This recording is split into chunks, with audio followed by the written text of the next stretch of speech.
you can see my presentation. So I'm delighted to be here today talking about a topic that I enjoy talking about, and the title of my talk is Advancing from S&OP to True Business Integration.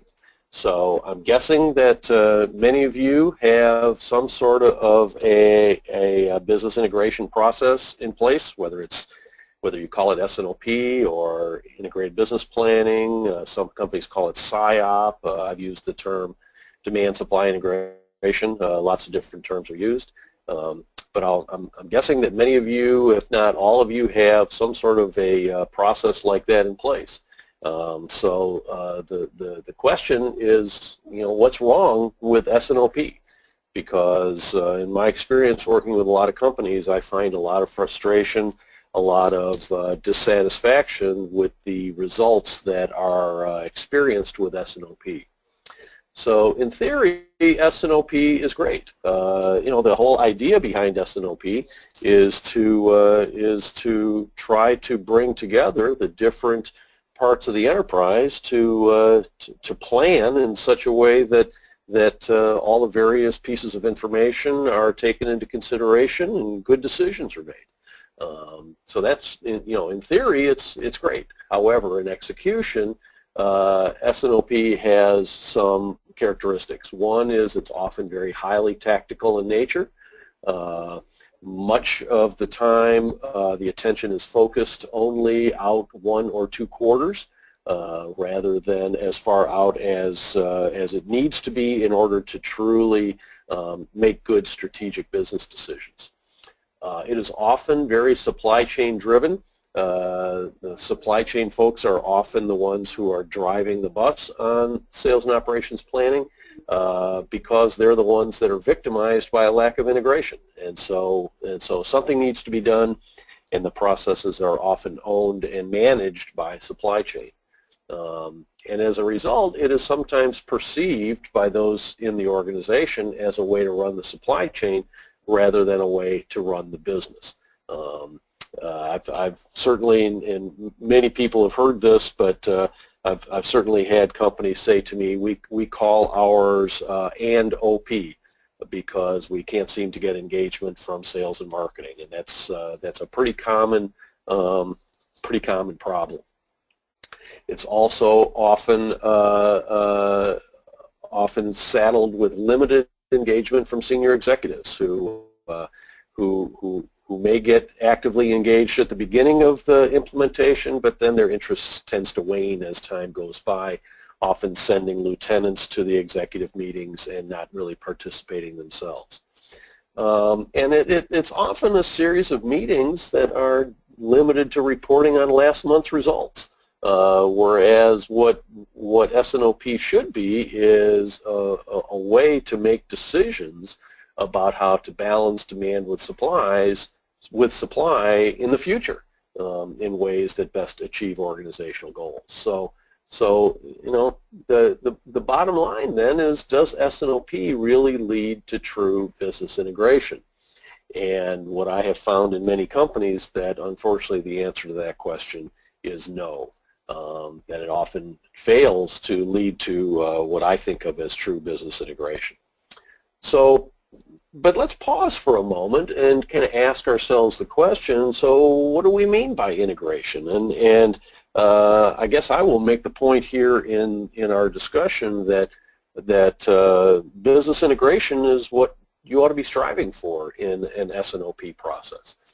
But here are some terms that often get tossed around that I think are related, but not necessarily the same. Coordination, collaboration, and integration. So coordination, certainly a good thing.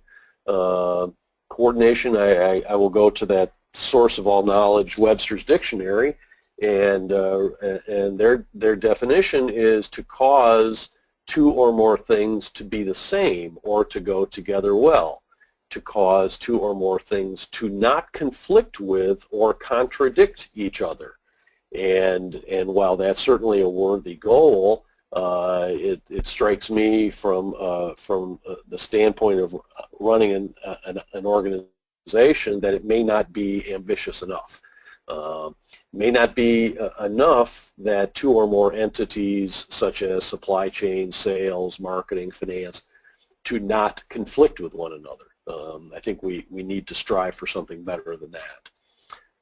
Collaboration is another term that often gets used, and I think of collaboration, again, here's a definition from the folks at Webster's, to work jointly with others or to get special and intellectual endeavor. So that's a good thing, but it tends to be, that sounds very discrete, so we tend to collaborate on a project as opposed to an ongoing sense of collaboration. So I offer up the third word, which I think is the one that we ought to focus on, and that is integration. And I think integration is fundamentally different from those other two. So again, back to Webster's, to combine two or more things to form or create something, to make something a part of a larger thing, to make a person or group part of a larger group or organization. So, so if I can take the liberty of rephrasing, I think of integration then as occurring when multiple entities behave as if they were a single entity in pursuit of a common goal. Okay?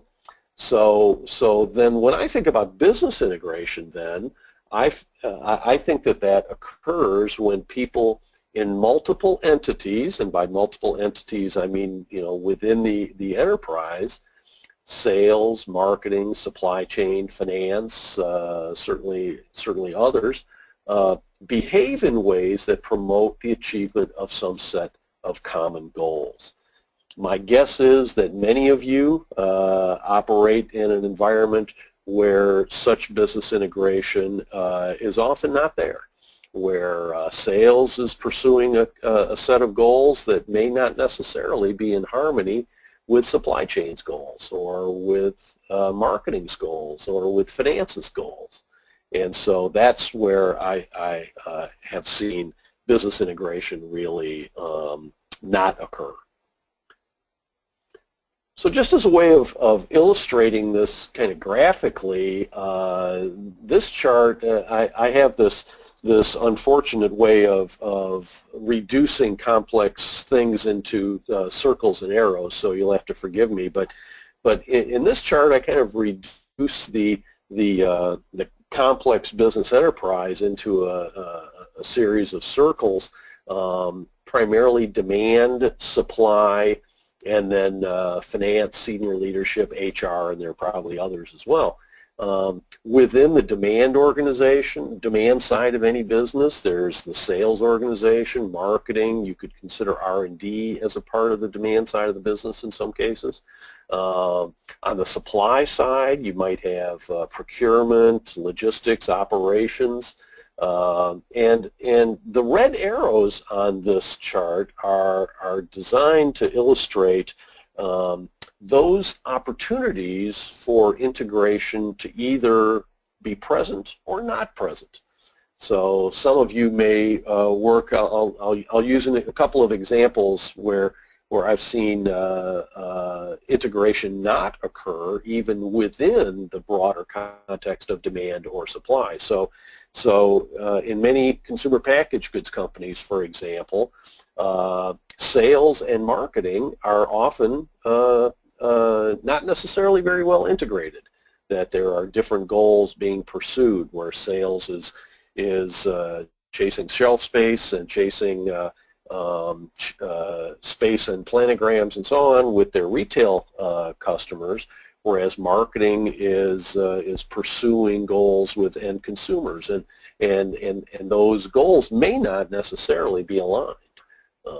Even within the supply chain, some of my colleagues on the supply chain side of our department here at the University of Tennessee have done some research on integration between procurement and logistics. In many cases, procurement folks are working towards a set of goals that may not be in harmony with the goals that are being pursued by the transportation or logistics part of a supply chain organization. So again, there may be opportunities for improving integration even within these broader parts of the organization, but certainly between the demand side, the supply side, finance, senior leadership, HR, and others, that's where the real big picture of business integration seems to me to be focused. So in particular, this is what I think of as S&OP, or again what I like to call demand supply integration. This is what I think of as the ideal state of what we're trying to accomplish. So I think of, again, I'm reducing these complex entities into these big categories: demand, supply, finance, and senior leadership in this case, with demand supply integration, or S&OP, being here in the middle. I think of this this process in the middle as being kind of an input process output way of doing things, where the inputs tend to be, first of all, the demand forecast over here. I tend to think that the demand forecast is the critical starting point of S&OP, or any demand supply integration process. That demand forecast kind of drives an awful lot of what's going on here. So the demand forecast is really important. But then there's also a capacity forecast that comes from the supply side of the enterprise. Demand forecast being, what do we expect demand to be in future time periods? Capacity being, what do we expect our ability to supply to be in future time periods? There's also an input from the finance organization, and that's a financial that financial goal should point into this demand supply integration process, as well as strategic direction from senior leadership. So those are the inputs that I like to think of in a demand supply integration process.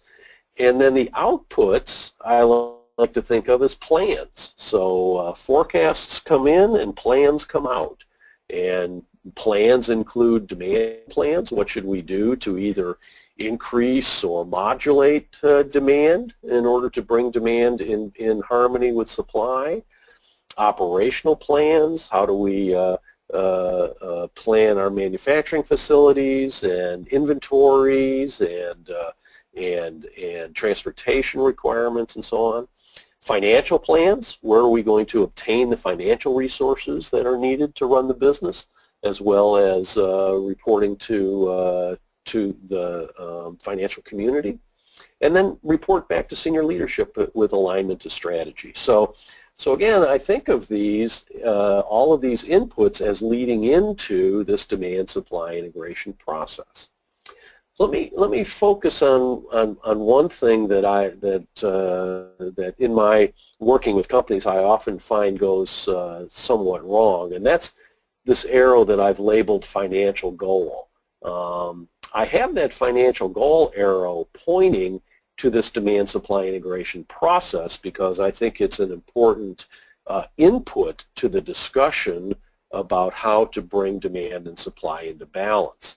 However, what I often observe is what I've referred to as plan-driven forecasting, and that's where this financial goal points not to the process, but here to the demand forecast instead.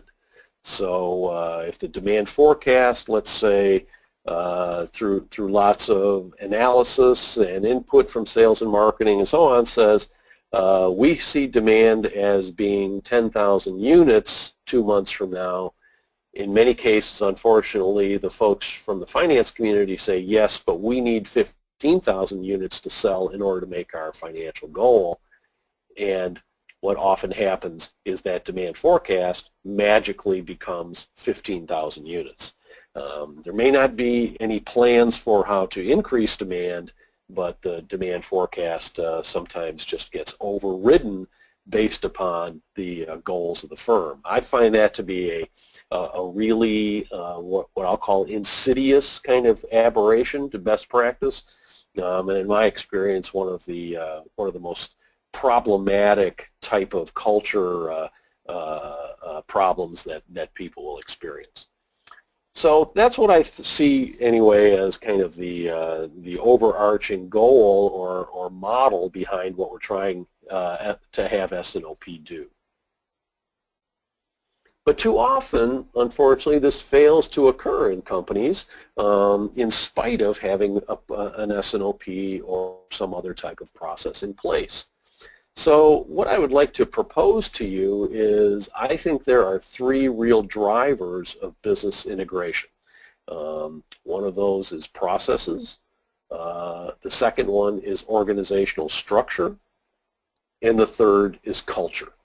So what I'd like to do for the next few minutes is look at each of these and see how they enhance or impede business integration.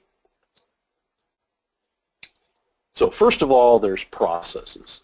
And I think of processes as being formal, disciplined mechanisms that bring together relevant pieces of information from different points of view, delivered by different people in a regularly scheduled forum to help the organization make decisions that will help it achieve its goals.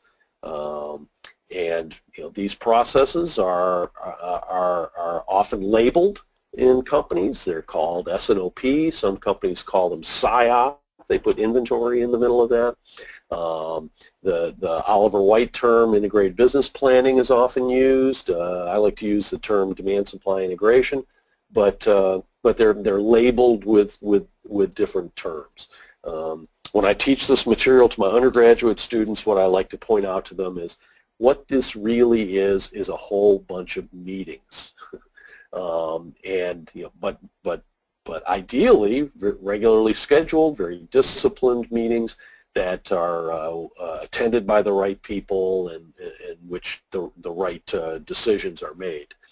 So these are usually well-crafted, elegant, and comprehensive, but unfortunately they often fail to achieve true integration.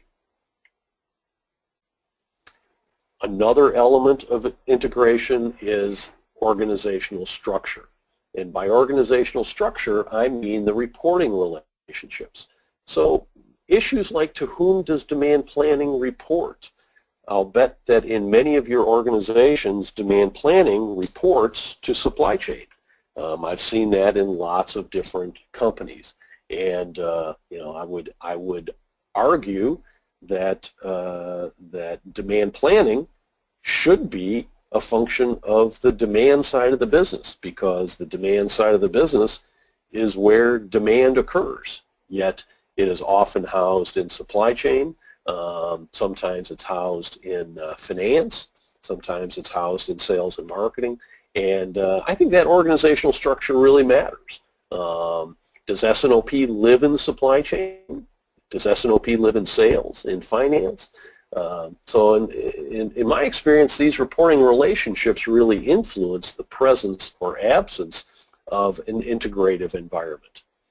So companies sometimes try to promote integration through matrix organizational structures, or what I like are the dotted line reporting relationships. So you may have demand planning report to supply chain, but with dotted line relationships into a sales function, or dotted line relationships into a marketing function. So I find these to often be not particularly effective.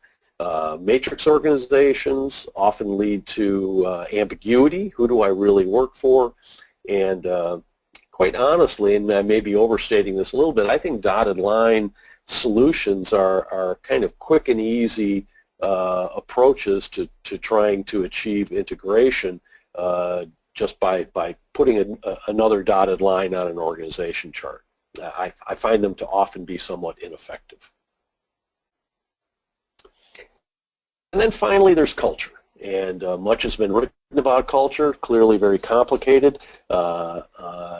Webster defined thinking, behaving, or working that exists in a place or an organization. And culture can be discerned through a whole variety of ways, but here are just some examples of things you might hear in the hallways at different organizations. such as, I don't believe any of the forecasts coming out of sales. They're way too optimistic. All the supply chain people care about is minimizing inventory. They don't care about serving our customers. Finance is living in dreamland. We'll never make that annual operating plan number. So some of those types of statements indicate a culture that where trust is not necessarily present, and where people are not necessarily listening to each other or conscious of the needs of different parts of the organization. The phrase I like to use is, which is the name on the front of the jersey? I mean, there's the old saying, I think it was attributed to Tommy Lasorda, the former manager of the Los Angeles Dodgers, who said, I want players who are concerned about the name on the front of the jersey, not the name on the back of the jersey. Well, the question is, which is the name on the front of the jersey? Is it the name of your company, or is it supply chain? Or is it the name of your company, or is it sales? Or the name of the company, or marketing, or finance? So I think that is a way to kind of capture the culture that may exist within an organization. So in summary then, I think business integration comes from three different sources: organizational structure, integrative processes, and a culture that feeds integration. And kind of the intersection of those is where business integration can potentially occur. So what's a company to do if they feel as though that integration is not present? What are some strategies that can be put in place to try to overcome that? Well, I think it's critical to evaluate all three elements of integration: process, organizational structure, and culture. There are lots of different maturity models that are out there in the literature for S&OP processes, different consulting firms and so on, and they're very helpful, very useful. But as I examine many of them, they seem to focus on process design and conformance, whereas I think what's missing might be an assessment of organizational structure and a culture that enables integration. So I believe that companies can benefit from a more holistic assessment of business integration. So I think that companies can really benefit from doing, and even in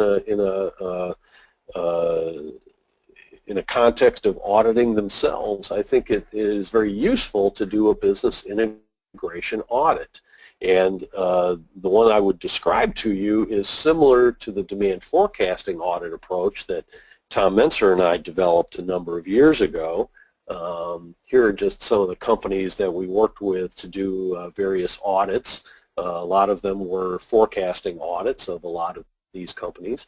And our approach to doing these audits was to document the current status of the forecasting environment and to develop a roadmap for moving the firm from its current state to best practice. And I think that that is an approach that is useful in a business integration context as well. So here what I have done or what I offer then, is 3 dimensions of business integration and 4 stages of maturity in each dimension, ranging from stage 1, which I think of as worst in class, to stage 4, which I think of as best practice. So what I'll be presenting to you over the next few minutes is a series of tables, and lots and lots of words on these tables. I apologize for that. I think that you have you'll have access to these slides or a recording of this in the future, for your perusal. But what you'll see are rows, which are kind of the themes, and then columns, which are the stages of development, stage 1 through stage 4. So the first dimension is integrative processes, and I have, rather than trying to reinvent the wheel, I've stolen shamelessly from the Ollie White model of integrated business planning, their typical 5-step approach of portfolio review, demand review, supply review, reconciliation review, and executive review.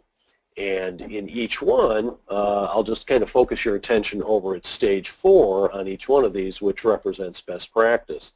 In a portfolio review process, you see both new product introduction and SKU management are regular, consistent elements of the integrative process.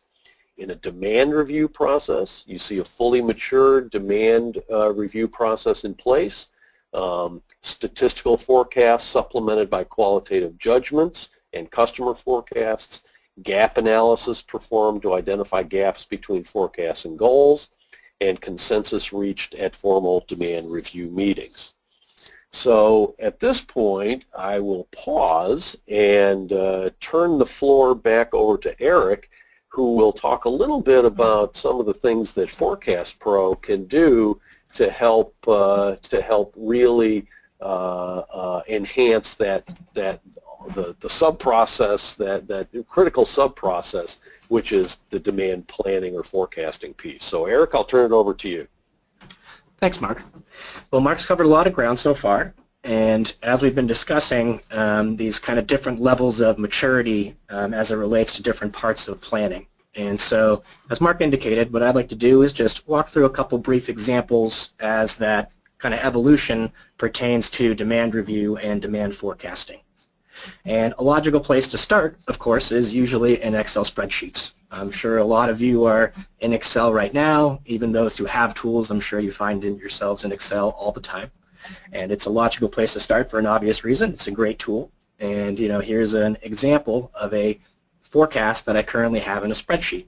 And I'm sure some of your spreadsheets look something like this. It might be a bit more complex, but something like this is a starting point. This is data for and forecasts for a commercial bakery. Those of you who have joined us in the past might recognize some of this data. It's forecasts at a SKU level, and what we're doing is generating a very basic statistical, quote-unquote, forecast by just taking an average of some history and making some light adjustments to that to arrive at a forecast. But of course, there's some pretty substantial gaps in the spreadsheet, and given Mark's chart, I'd probably put this somewhere around stage 1 or 2.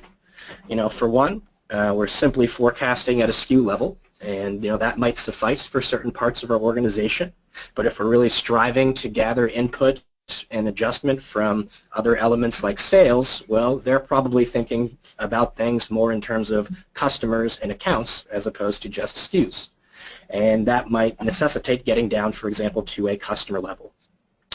Similarly, our statistical forecasts here are very basic. We're taking an average. We're not necessarily taking full advantage of the data. And the adjustments, likewise, are pretty simple as well. We don't have a lot of transparency here, and as the slide indicated, the amount of input we might be getting might be inconsistent at best. So kind of as a direct improvement on that, I'll quickly jump into Forecast Pro, and this is to kind of leaps and bounds ahead of what we just looked at. For one, you can see we have a multi-level product hierarchy at this point. We're now analyzing things down at a SKU by customer level, where we can jump around and see things within those categories to get adjustment from sales at those lower levels. We can, of course, also see things at group levels, like sums by customers or categories, where different people might want to see the forecast in different ways, and this is conducive to that. Secondly, we're getting a much more robust statistical forecast. Data may have seasonality or trends and other elements that are not captured with just taking an average. And so as part of that more mature demand review, we're getting a much better statistical forecast in a tool like this.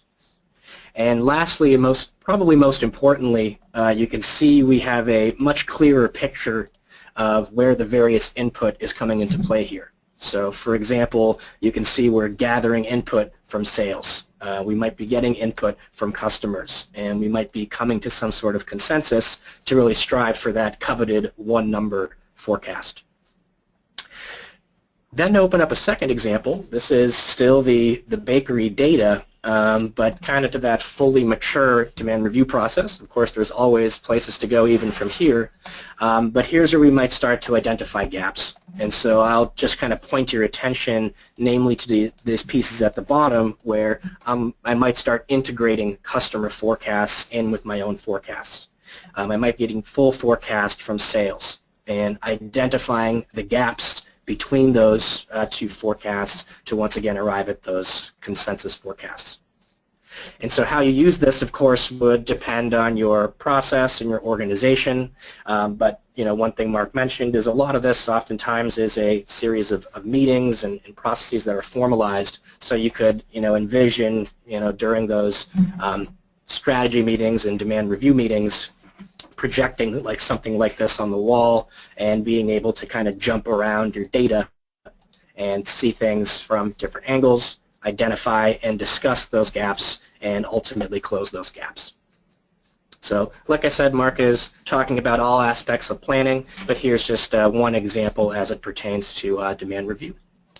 So with that said, I will turn it back over to Mark to continue.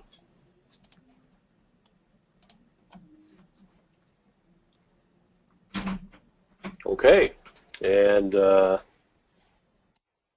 great example of how tools can really help facilitate this demand review process. As I say in stage 4, the statistical forecasts supplemented by qualitative judgments, customer forecasts, gap analysis, and Eric just really showed you a good example of how a tool like Forecast Pro can help you to do that. Okay, then there's also a supply review, stage 4, again, fully mature process, full engagement from logistics, operations, supplier relations, and demand-supply balancing occurring at this point. Reconciliation, which is where the financial team comes into place, and a fully mature financial reconciliation process headed by the Chief Financial Officer. Demand-supply balancing results are dollarized and compared to goals.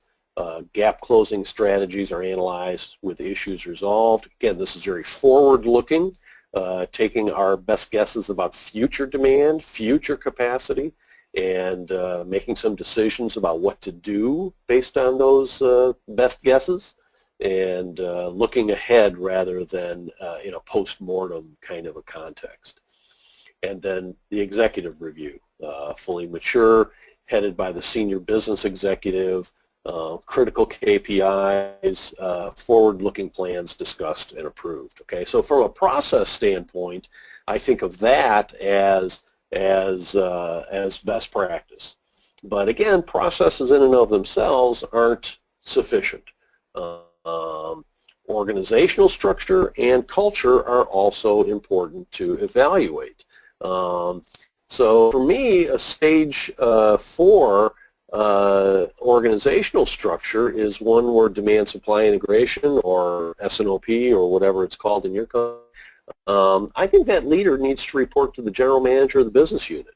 Until the leader of the business unit owns that process, it runs the risk of being perceived as supply chain planning rather than as business planning.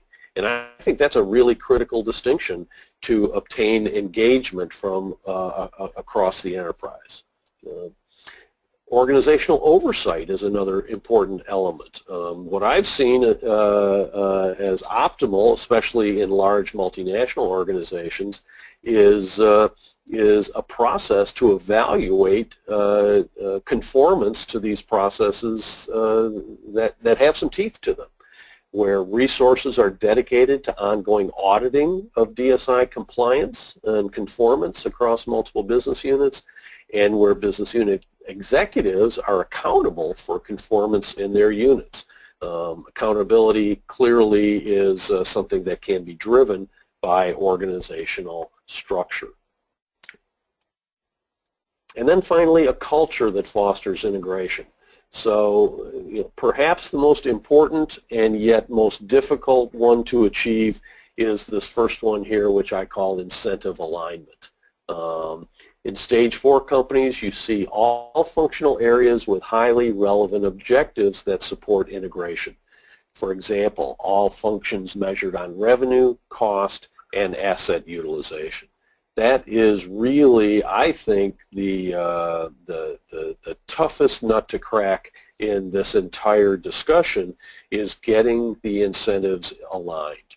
People do that for which they get rewarded, and you know, if salespeople contribute bad information to forecasts, it's often because they're incentivized in some way to do that. And so getting the incentives aligned is a critical piece. But then there's also training and education. And again, in stage 4 companies, what I've seen is that personnel in all functional areas receive education on the benefits of integration, as well as training on what they can individually do to encourage integration. So education tends to be the why, and training tends to be the how. And in my experience, best practice is for both of those to occur. And then the last couple slides, I break this out by functional area culture in support of integration. And if you read these carefully, you'll see commonalities: sales, marketing, finance, supply chain, and senior executives. In each case, what you'll see is, for example, sales fully engaged in the DSI process, consistently provides useful, unbiased input to the demand forecasting process. Sales personnel attend relevant DSI meetings, and sales executives are zealots. Whereas in stage 1, sales executives are skeptics. In stage 2, sales executives are neutral. Stage 3, sales executives are advocates. And in stage 4, sales executives are zealots. So each one of these functional areas that I have noted on these charts are quite similar in the way that I've laid out the stage 1, 2, 3, and 4, with the important element being the kind of the attitude of the executives in each functional area. Are they zealots or are they skeptics? And I think that has a huge effect on whether or not these processes really live up to their expectations.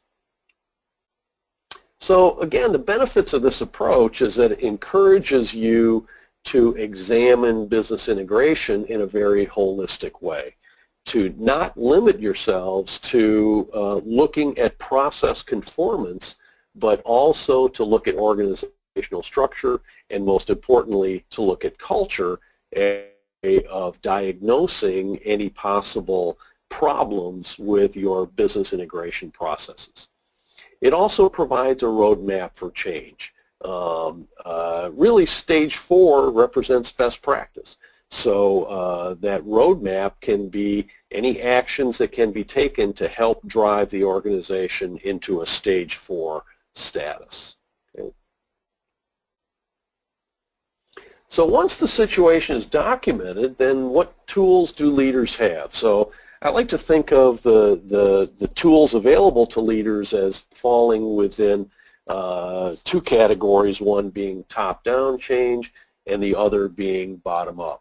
So top-down change means that really all C-level executives must become zealots, and it is really critically important, as I say down in the second bullet, that a senior level executive must be the champion of change, and it should be a demand side senior executive. Okay? The best predictor that I have observed of failure in these business integration processes is a lack of engagement from the demand side of the business. So having a senior leader, whether that's a unit executive or VP of sales or marketing, as the champion of change is I think, a really important approach for getting the business really signed up to run the business in this way. But that top-down, that message has to come from the top in order for it to be sustained.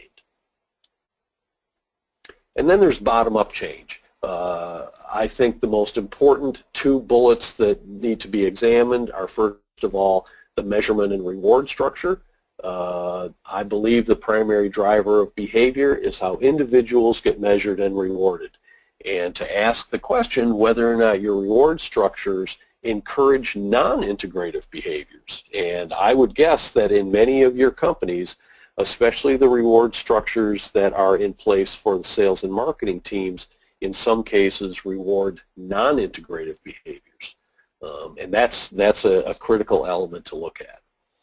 And then education and training. Does everyone who participates in these integrative processes understand why they're so important? To me, that's education. And does everyone who participates in these integrative processes understand how they should behave? That's training. So the why and the what are critical. So in summary then, S&OP, as it's currently executed in many companies, often fails to deliver true business integration. I think it's useful to think about integration as being two or more entities behaving as if they were a single entity in pursuit of a common set of goals. Again, what's the name on the front of the jersey? The levers of integration are processes, organizational structure, and culture. I think that S&OP failure is most commonly a failure not of processes, but rather of organizational structure and most importantly, culture. And a business integration audit can be a useful tool for identifying gaps between current state and best practice, and both top-down and bottom-up change must occur to transform a culture into one that promotes business integration. So quickly from the Department of Shameless Promotion, this is lots more valuable information can be found in this tome. It's part of CSCMP's Supply Chain Certification Series. I would point out it makes a wonderful Christmas gift, and no home should be without one. So again, from the Department of Shameless Promotion. Okay, and with that, I will turn it back over to Eric, and I think you have some wrap-up comments, and then we'll moderate some Q&A. Yeah, thanks, Mark. That was great. So, Mark, if we can just advance the slide. Like you said, we're going to move to a Q&A in a minute or two, but just real quick to wrap up with a couple more logistics. As I mentioned toward the beginning, today's webinar was recorded, and it's going to be available up on our website and our YouTube channel by next week. I forgot to mention this at the beginning, but I should have said that everyone who registered will also receive a copy of the slide set. So I think Mark alluded to that as we went, but everyone will get the slide set as a PDF and a copy of the video as well. If you can go to the next slide, please, Mark. Thank you. As you saw today, we went through a brief example in Forecast Pro. If you'd like to learn more about the software, you can always visit our websites. You can call us directly, or we're happy to arrange a live WebEx demonstration for your team. So if you are interested, feel free to submit a question right here in the webinar if you'd like. And Mark, if you could advance the slide one more time. Similarly, if you're a current user of Forecast Pro, as you know, we offer a bunch of educational resources, and that includes customized trainings. So if you are interested in getting some training either via WebEx or on site, likewise, just contact us or shoot us a message here in the webinar. And one more slide, please, Mark. Great. And last but not least, we run these webinars on a quarterly basis. I do just want to let everyone know that the next one is scheduled for October. It is entitled 4 Basic Steps for Creating an Effective Demand Forecasting Process. And we'll get back to some basics of forecasting as presented by our CEO, Eric Stellwagen. And you can read on our website right away or even right after this webinar. All right, so thanks, Mark, and if you could just move the slide one last time, and we have some questions for you. So we'll start with this one.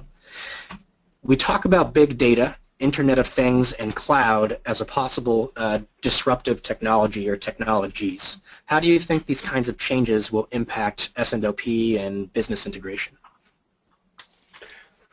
Oh, wow. That's a big question.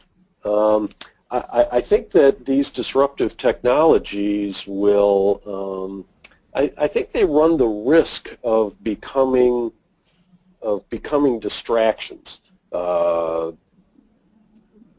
More data is not necessarily better insight, and I think that these disruptive technologies, the Internet of Things, all the data that we have about customers, they can certainly point us to trends in the environment, but at the end of the day, a forecast is a guess. It's a guess about what the future is going to look like.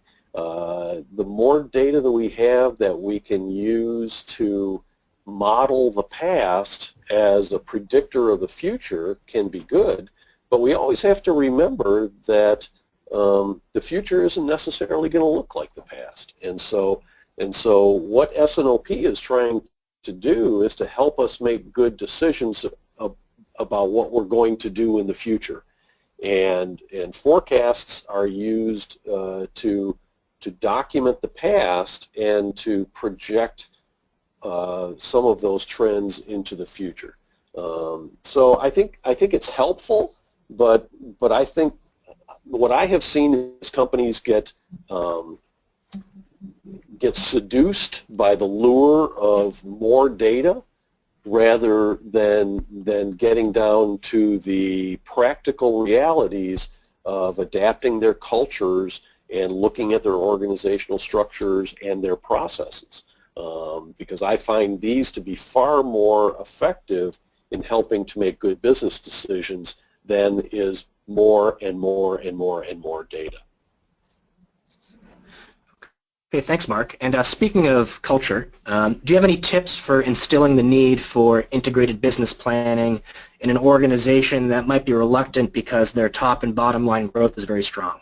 In other words, what is a good message for why should we bother doing something differently? Well, if top and bottom line growth are very strong, that doesn't necessarily mean that they're as strong as they could be. And it also doesn't necessarily mean that they will continue to be strong in the future. And so I think whether you are a company that is struggling to hit your numbers today or whether you're blowing your numbers out, you still need to have a good view of what the future is likely to bring so that you can bring demand and supply into balance. For example, if you're hitting your revenue targets or even exceeding those revenue targets, that suggests that you may end up with capacity problems at some future time period. And you want to be able to sustain that long-term revenue and earnings growth by having appropriate levels of capacity to utilize in the future. So these processes are just, in my mind, the blocking and tackling that's needed in order to be able to sustain excellence if you have it, or acquire excellence if you don't. Okay, and here's kind of a related question as well. A lot of the questions, have to do with the, this idea of, I guess, the culture battle in an organization. Mm-hmm. IBP is often kind of seen as sort of a holy goal, to use this gentleman's words, rather than a tangible benefit. How do you suggest to quantify that benefit, whether it's with metrics or other things? Well, I like to differentiate between, I think it's helpful to differentiate between process metrics and outcome metrics. And there are a whole variety of process metrics that are used, particularly on the demand forecasting side, MAPE and bias and other of the standard ways that we measure whether or not forecasting processes are working well. But at the end of the day, no one buys or sells stock in your companies because you're good at forecasting. They buy or sell stock in your company because you're translating the insights that come from good forecasting into good business decisions. And those good business decisions need to be manifested in outcome metrics. metrics. The outcome metrics being, for example, inventory. And if you're in a traditional, manufacturing or a goods environment as opposed to a services environment, measuring inventory levels is one way to document the success of processes. But having inventory go down while at the same time having customer service levels go up is the ultimate objective of good planning, so that you have the right amount of inventory of the right stuff rather than the minimum of, what you see so often is the companies have too much inventory of the wrong things and not enough inventory of the right things. So they have both out of control inventory and fill rates that are not satisfactory. And so to me, that's where you see the real ultimate benefit, is when both inventory goes down and customer fill rates go up simultaneously. Okay, and so we'll finish up with this question. Once again, somewhat related, but one of the kind of key things you hit on a bunch during the presentation was how critical it is to have buy-in from top management, some level of top-down. What techniques have you seen used in getting that sort of buy-in, and do you feel it's essential to have an outside consultant to serve as a catalyst for that kind of thing? I don't think it's essential to have an outside consultant serve as a catalyst. I think it can be helpful, but what an outside consultant can potentially do is bring in the experiences of other companies with whom he or she has worked. And I mean, it rings a little hollow when a consultant comes in and says, trust me, this is gonna be great, and pay me a lot of money and I'll show you the promised land. Whereas if you can bring in the experiences of other companies that have seen these types of better business practices, inventory going down, capacity being maintained at appropriate levels, customer fill rates being high, that's where I think those are the most compelling stories to help senior leaders see the benefits. Okay, thanks, Mark. Actually, I know that was the last question, but I'm just going to squeeze one more in because we have time, because I think it's a pretty good one, and then we'll wrap up. I think this one rings true for some folks, and it's kind of a question of scale. We sell 100,000 unique SKUs to 15,000 customers per year with very little or no demand-side input. We use historical data, and we apply a common algorithm to estimate demand. Where do we start as far as becoming truly integrated? Everywhere, or do we start small? What do we do with such a large scale? I don't think you start small, but I think you start by aggregating things. Those 100,000 SKUs are probably fall within different product categories, and so rather than focusing attention on SKUs, I think it's really useful to focus attention on product lines and product categories to identify where you're out of balance. And I mean, let's face it, if you've got 100,000 SKUs, you don't want human beings looking at any more than probably, a few hundred of those SKUs on a regular basis. You want much of that to happen automatically. And so, but by looking at product categories, and one of the principles that I like to use is kind of an ABC analysis, is focus on the 80% of your products and 80% of your, or I'm sorry, 20% of your products and 20% of your customers that generate 80% of the revenue or generate 80% of the problems, and let the rest be managed automatically within sophisticated systems. But I think that by using a really well-crafted hierarchy, you can focus attention at higher levels and not necessarily get bogged down in the details. Fantastic. Well, lots of great questions and great answers. Mark, I want to thank you personally for being here today. We really appreciate it, and we're already getting some great feedback.